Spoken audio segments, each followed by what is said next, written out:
अस्सलाम वालेकुम and very warm welcome to ACD classes. My name is Tauqeer Islam. आज का वीडियो थोड़ा सा कंट्रोवर्शियल है एंड शायद मैं ये वीडियो कभी बनाता नहीं। इस वीडियो को बनाने के लिए मैंने बहुत सोचा भी। At the end I came to the conclusion that I should talk about it. फिर इसके बाद इस पे क्या होता है क्या नहीं होता है वो बाद की बात है। एंड अगर इस पे आउटरीच भी होता है, इफ़ आप लोगों को लगता है कि मैंने इस वीडियो में कोई गलत बात की है तो यू आर फ्री, आप कमेंट्स में लिख सकते हैं what are the mistakes that I have done this in this video। आज की इस वीडियो में मैं रिजर्वेशन रूल्स के एक्सप्लॉयटेशन के बारे में बात करने जा रहा हूँ। ये एक ऐसा इशू है जिसके ऊपर शायद बहुत सारे लोग बात नहीं कर रहे हैं। आप लोगों ने रिजर्वेशन के ऊपर बहुत सारी वीडियोस देखी होंगी जहाँ पे हम देखते हैं कि बहुत सारे लोग अपोज करते हैं रिजर्वेशन को, या there are people who are in favour of reservation, जो कि एक सेपरेट इशू है। And personally if you ask my opinion, constitution of India में रिजर्वेशन का पावर गवर्नमेंट को दिया है and yes I believe that कि कुछ लोगों को रिजर्वेशन की ज़रूरत है because some people have faced difficulty, some people have faced challenge in their lives, तो उनको इक्वल अपॉर्चुनिटी देने के लिए रिजर्वेशन ज़रूरी है। बट क्या जो रिजर्वेशन रूल्स हैं क्या वो एरर फ्री हैं? क्या वो एक्चुअल में जो लोग असल में उसके हकदार है क्या वो रिजर्वेशन उनको मिल रही है, या फिर कुछ ऐसे लोग इन रिजर्वेशन रूल्स को एक्सप्लॉइट करके इनमें लूप होल्स ढूंढ के इन रिजर्वेशंस का गलत तरीके से फ़ायदा उठा रहे हैं। आज की वीडियो के बनाने की जो इंस्पिरेशन है वो मुझे एक रीसेंट इवेंट से मिली जो था रिलेटेड टू IAS ऑफिसर पूजा खेडकर। शायद इनका नाम आपने सुना होगा। ये की IAS ऑफिसर है जिन्होंने UPSC 2021 एग्जामिनेशन में 841 रैंक हासिल की थी। नाउ येस ऑब्वियसली UPSC जैसा एग्ज़ाम जहाँ पे मुझे नहीं लगता कि इतना आसान होगा रिक्रूटमेंट प्रोसेस में किसी भी तरह की धांधली करने का, बट इन पे एलिगेशंस लगे हैं। She has done it at multiple levels. इन्होंने बहुत सारे लूप होल्स का या फिर अपने इन्फ्लुएंस का यूज़ करके UPSC IAS में अपनी जगह बना ली है। अगर इनकी कंट्रोवर्सी के बारे में जानेंगे तो ये लाइमलाइट में तब आई जब इन्होंने अपने लिए एक सेपरेट ऑफिस अपनी प्राइवेट कार के ऊपर लाल बत्ती लगाने के लिए डिमांड्स की। एंड उन डिमांड्स को देख के पुणे के डिस्ट्रिक्ट कलेक्टर सुहास दिवासे ने एंड इनके फादर के ऑब्जेक्शनल बिहेवियर के रिलेटेड एक रिपोर्ट भेजी थी स्टेट गवर्नमेंट को। पूजा के फादर दिलीप राव खेडकर ये खुद एक सीनियर IAS ऑफिसर हैं जो कि महाराष्ट्र पोल्यूशन कंट्रोल बोर्ड में एक ऑफिसर रहे हैं। ये एक सीनियर ब्यूरोक्रेट हैं एंड इन्होंने 2024 के लोकसभा इलेक्शंस में भी कॉन्टेस्ट किया था। अब यहाँ पे कंट्रोवर्सी जो है, कंट्रोवर्सी ये है कि बताया जा रहा है, इन पे एलिगेशंस लग रही हैं कि पूजा जी ने UPSC 2021 के एग्जाम को जो क्रैक किया था उन्होंने वो डिसेबिलिटी सर्टिफिकेट के थ्रू क्रैक किया था, यानी इन्होंने PWD कैटेगरी में ये एग्जाम क्वालिफाई किया था। एंड इन्होंने बताया था, इन्होंने जो क्लेम किया था उसमें बताया था कि इनको ब्लाइंडनेस एंड मेंटल इलनेस की डिसेबिलिटी से सफ़र कर रही हैं एंड उन्हीं की बेसिस पे इन PW कैटेगरी में इन्होंने UPSC सिविल सर्विस का एग्ज़ाम क्वालिफाई किया। अब इन पे जो एलिगेशंस लग रहे हैं, एक तो एलिगेशन लग रहा है कि इन्होंने जो ये डिसेबिलिटी क्लेम किया था, डिसेबिलिटी सर्टिफिकेट जो बनाया था वो फेक है, क्योंकि जैसा कि आपको पता होगा कि जब भी कोई किसी कैटेगरी में, रिजर्व कैटेगरी में अगर क्लेम करता है अपना कैंडिडेचर, तो बाद में जब वो सेलेक्ट होता है तो सिलेक्शन के प्रोसेस के बाद उसकी सर्टिफिकेट को वेरीफाई किया जाता है। एंड इनकी वेरिफिकेशन करने के लिए उनको एम्स दिल्ली बुलाया गया था इनकी आंखों का MRI करने के लिए, लेकिन वो वहाँ नहीं गई थी। उसके बाद कुछ टाइम बाद इन्होंने एक प्राइवेट हॉस्पिटल से अपनी आंखों का MRI स्कैन लाया था एंड उसको सबमिट किया था। एंड हू नोज कैसे, बट ऐसा लग रहा है कि इन्होंने अपने फादर के इन्फ्लुएंस की वजह से उस सर्टिफिकेट को पास करवाया था एंड इनको इनका सर्टिफिकेट एक्सेप्ट किया गया था और इनको इंडक्ट किया गया था इनटू IAS। बहुत सारे एक्टिविस्ट जो है इनकी OBC सर्टिफिकेट को भी क्वेश्चन कर रहे हैं, क्योंकि OBC या जितने भी सोशली बैकवर्ड कैटेगरीज होती हैं उनमें एक नॉन क्रीमी लेयर का एक प्रोविजन होता है, यानी अगर किसी के फादर की, अगर वो फादर पे डिपेंडेंट है, अगर वो इंडिपेंडेंट है, तो अगर उनकी खुद की इनकम जो है अगर वो 8 लाख से ज़्यादा है पर ईयर, तो वो किसी भी सोशली बैकवर्ड कैटेगरी, चाहे वो OBC हो, RBA हो, EWS या कोई भी और ST SC हो, उसके बेनिफिट्स नहीं ले सकते हैं।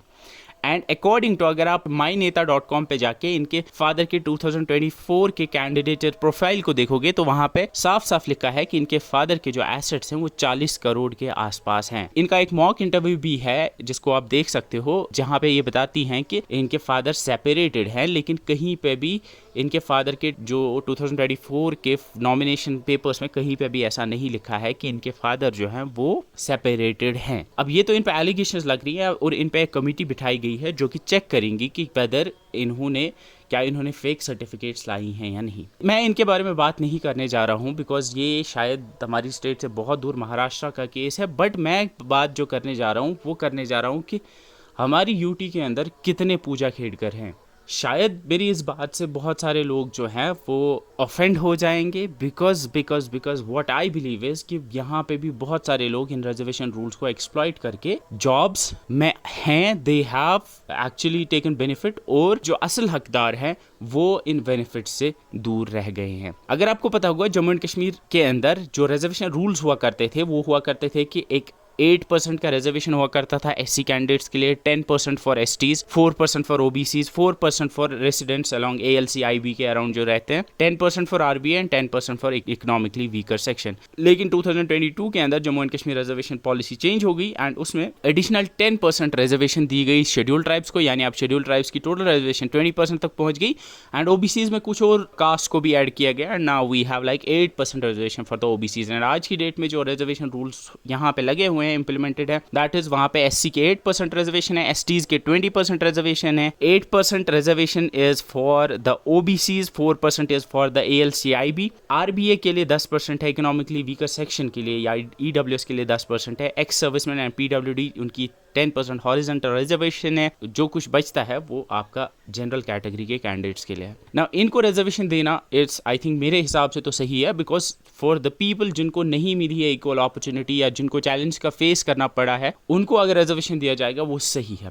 बट देयर आर पीपल जो इन रिजर्वेशन रूल्स को एक्सप्लॉइट करते हैं एंड उनको एक्सप्लॉइट करके या इनमें जो एलिजिबिलिटी क्राइटेरिया हैं उनको फुलफिल नहीं करते हैं, लेकिन फिर भी वो ये सर्टिफिकेट्स हासिल करते हैं और गवर्नमेंट जॉब्स हासिल करते हैं। अब अगर मैं ईडब्ल्यूएस कैटेगरी की बात करूं जो 2019-20 के अंदर ही इंप्लीमेंट हुआ था एंड मुझे जितना लगता है कि मेरे हिसाब से इसमें बहुत ज़्यादा धांधलियाँ हुई हैं, क्योंकि अगर आप ईडब्ल्यूएस की बात करोगे तो इसमें 10% ऐसे कैंडिडेट्स जो जनरल कैटेगरी से बिलोंग करते हैं और जिनकी एनुअल इनकम 8 लाख से कम है, और यहाँ पे आपको याद रखनी है it includes the agricultural income, business income, salary, everything. 8 lakh से कम एनुअल इनकम अगर उनकी फैमिली की है, उनके पास अगर 5 एकड़ से कम की एग्रीकल्चरल लैंड है और अगर उनका रेसिडेंशियल फ्लैट यानी उनका अगर मकान 1000 स्क्वायर फीट से कम है। यहाँ पे एक चीज है कि अगर किसी की 2 स्टोरी या 2 स्टोरी बिल्डिंग है यानी 2 मंजिला अगर किसी का मकान है तो उसको दुगना किया जाएगा, यानी प्लिंथ एरिया उसका जो है जितना नीचे होगा उतना ऊपर होगा, वो दोनों ऐड करके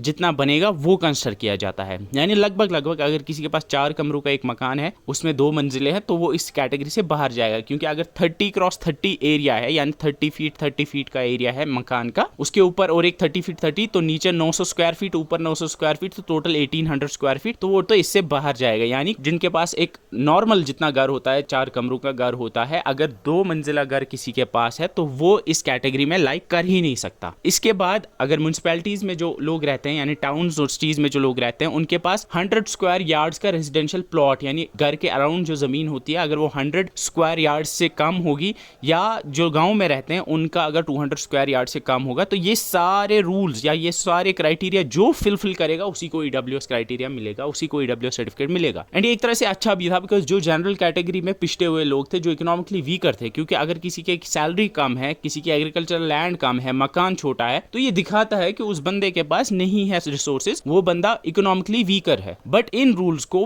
बहुत बहुत आसानी से तोड़ा जा सकता है। कैसे? पहली चीज तो ये है कि कहीं पे भी जो ये एनुअल इनकम 8 लाख का, जिनके माँ बाप गवर्नमेंट मुलाजिम है, उनके पास एक सैलरी स्लिप होती है, तो उनको शायद इसको थोड़ा बाईपास करना मुश्किल होता है। लेकिन जिनके पास एग्रीकल्चरल इनकम है, जिनको घर में बाग है या जो भी है, या जिनके पास बाकी बिजनेस के सोर्सेज हैं, तो वहां पे 8 लाख से कम दिखाना कोई बड़ी बात नहीं है। ये आसानी से कोई भी बना सकता है, ये बहुत ही इजी है ये वाला प्रोविजन बाईपास करना। और रही बात जिनके पास 2 मंजिला इमारत है, तो इसमें भी आई हैव सीन पीपल टेम्पोरेरीली, जिन लोगों ने जो अलग हुए हैं अपने घर से अलग निकल के मकान के 2 हिस्से हो गए, और जब मकान के 2 हिस्से हो गए फिर उन्होंने एक सर्टिफिकेट बना ली। People have done this and इस तरह से ईडब्ल्यूएस सर्टिफिकेट लोगों ने हासिल की है। मेरा कोई पर्सनल किसी ईडब्ल्यूएस कैंडिडेट से दुश्मनी नहीं है। अगर आप लोग जेन्युइन कैंडिडेट्स हो तो डरने की ज़रूरत नहीं है, या अगर आपने फॉल्सली भी इसको क्लेम किया है तो मेरा कोई आपसे पर्सनल दुश्मनी नहीं है। मेरे हिसाब से आई बिलीव इट कि it's between you and your God, आपके और आपके खुदा के बीच का हिसाब है। मैं कोई नहीं होता हूँ आपको बोलने वाला। हाँ, इफ गवर्नमेंट थिंक्स अगर गवर्नमेंट के रूल्स की वायलेशन हो रही है तो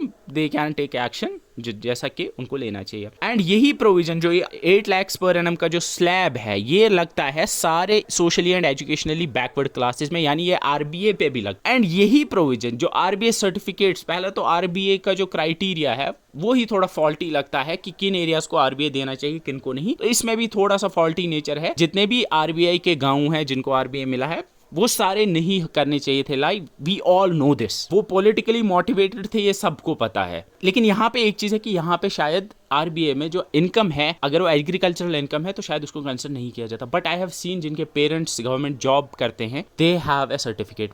I have seen people getting into medical colleges, हम सब ने देखा है पीपल गेटिंग गवर्नमेंट जॉब्स जिनके फादर टीचर हैं, जिनकी मदर टीचर हैं। तो अगर किसी का फादर या मदर टीचर या दोनों टीचर्स है तो इट्स इम्पॉसिबल कि उनकी सैलरी 8 लाख से कम होगी। But they have made their certificates कुछ साल पहले एंड उन्होंने बना ली है, या अपने इन्फ्लुएंस का यूज करके दे have made it and they have got these reservation certificates. तो यहाँ पे भी लोग जो है फेक सर्टिफिकेट्स लाते हैं। सो इसके अलावा भी बाकी कैटेगरीज में ये 8 लाख का स्लैब है, ओबीसीज में भी ये 8 लाख का स्लैब है। एंड ओबीसीज में भी लोग इस तरह के 8 लाख के स्लैब को बाईपास करके, अपने इन्फ्लुएंस को यूज करके या फिर इन रिक्रूटमेंट रूल्स में लूप होल्स ढूंढ के जिस तरह से ये सर्टिफिकेट्स हासिल कर रहे हैं। Government has taken action. जैसे मुझे ऑर्डर मिला था, दैट वाज 2022 का ऑर्डर, जहां तहसील रामनगर डिस्ट्रिक्ट उधमपुर के अंदर कुछ केसेस हुए थे जहां वहां के तहसीलदार ने कुछ आरबीआई सर्टिफिकेट्स इशू की थी एंड जिनको फिर बाद में पाया गया कि वो सारी सर्टिफिकेट्स जो थी वो इस 8 लाख के स्लैब से बाहर आ रही थी। तो इस वजह से उनको कैंसिल किया गया, इंक्वायरी बिठाई गई थी। तो ये केस भी हुआ था एंड ऐसे केसेस हुए हैं जहां पे अगर कहीं पे गवर्नमेंट की नज़र में ये चीज़ें आई हैं तो ये कैंसिल हुए हैं। इस वीडियो को बनाने का मेरा मकसद क्या है? इस वीडियो को बनाने का मेरा मकसद कोई किसी के साथ पर्सनल दुश्मनी या किसी पे पर्सनल अटैक नहीं है। मेरा बस ये मकसद है कि government should come up with stringent rules, कि ऐसी वायलेशंस नहीं होनी चाहिए कि कोई इन रूल्स को या किसी भी तरह से इन्फ्लुएंस को यूज करके या इनमें लूप होल्स ढूंढ के किसी भी तरह से ऐसा नहीं कर पाना चाहिए कि वो एक ऐसा सर्टिफिकेट पाए जिसकी वजह से उसको रिजर्वेशन मिल पाए, और एक हकदार इंसान जिसके पास इन्फ्लुएंस नहीं है वो बेचारा रह जाता है एंड कोई ऐसा बंदा जो इन सब की वायलेशन करके एक रिजर्वेशन सर्टिफिकेट लाके जॉब हासिल करता है। आई होप कि government would someday come up with something जिसकी वजह से इन वायलेशंस पे थोड़ी बहुत रेस्ट्रिक्शंस एटलीस्ट लग जानी चाहिए। So with this I conclude this video. Thank you so much for watching. Do share your comments in the comment section. See you in the next video. Till then, bye bye.